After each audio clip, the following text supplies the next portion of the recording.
Coast weather, certified most accurate. Had an active day in the Earth world. I won't call it weather world because we had an earthquake. Now, earlier today, we even had that rocket launch that created a nice view of some of the clouds in the sky. And also then, of course, we had the earthquake. But we also had a record high. And it was hot. Yes, we had a record high. We'll kind of get to those numbers in a moment. Hard to get record highs sometimes when it's this humid, but it was not that humid for a few hours, and we were able to see those temperatures soar. Here's what to expect going forward. We have rain right now. We'll track it in a moment. We have rain almost each day. I want to talk about the tropics too because there's some rumblings on social media I want to kind of clear up. Here's what's going on. We have Tropical Storm Christina. This is in the Pacific, by the way. This is not headed, this is not an Atlantic storm. The Pacific will have a more active season than we will, and their season starts a little bit earlier. Some rumblings of this would this cross over into the Gulf. Here's the thing. Christina's not even going to make it to the end of the week. It will become a remnant low. Could some of that moisture return to the Gulf?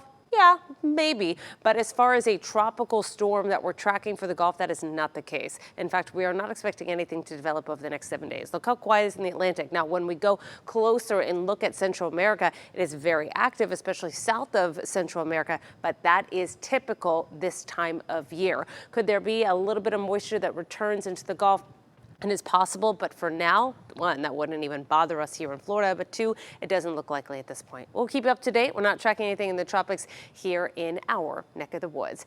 High temperatures today. We reached 98 degrees in Fort Myers. Yes, 98 degrees. That breaks the old record of 97.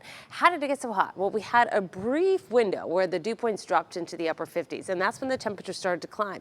If you watch this newscast, you know that dry air, that air can heat up easily when you have that lower humidity, and at night it can cool off faster than, say, if the air is more humid. That humidity kind of acts as a buffer. It was keeping the temperatures a little bit more in line. So we had a hot day. We're not expecting that, as the humidity will increase in the coming days, and so will our rain chances. Mid 70s out there for tomorrow morning. We're expecting more low 90s for tomorrow with higher humidity moving on in. Now, here are the rain chances going forward. We'll go through the day hour by hour coming up in just a moment. Tomorrow, just 40% chance. Then we're up to 60%. For Wednesday, Thursday, and Friday. Saturday, we're at 60%, and then it goes down a little bit for Sunday at 40% and Monday at 30%. We are not expecting any tropical activity to impact any of those rain chances. This is just kind of normal tropical moisture moving on in that we would expect this time of year, and it will bring some thunderstorms. So late night thunderstorms, we were expecting this earlier tonight, and here they are. Naples down through Lely and into Show Island.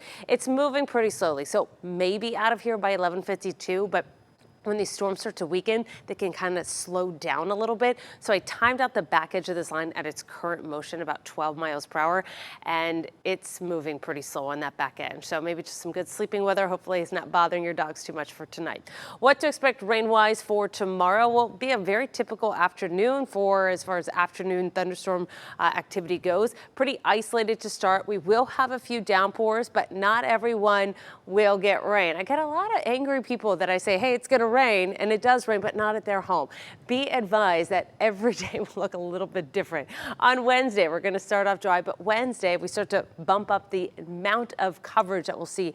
We'll see some isolated showers and thunderstorms, and it's not always limited to one location this week. It'll kind of be inland and along the coast as well. Thursday, once again, starting not until after that lunch hour, becoming quite scattered during the late afternoon, early evening. Look at Thursday, 7:30. Providing a good bit of downpours and thunderstorm activity. Here are your rain chances going forward. 40% for tomorrow, and then we'll bump it up to 60% for Wednesday through the rest of the week. There's your Gulf Coast weather, most accurate forecast.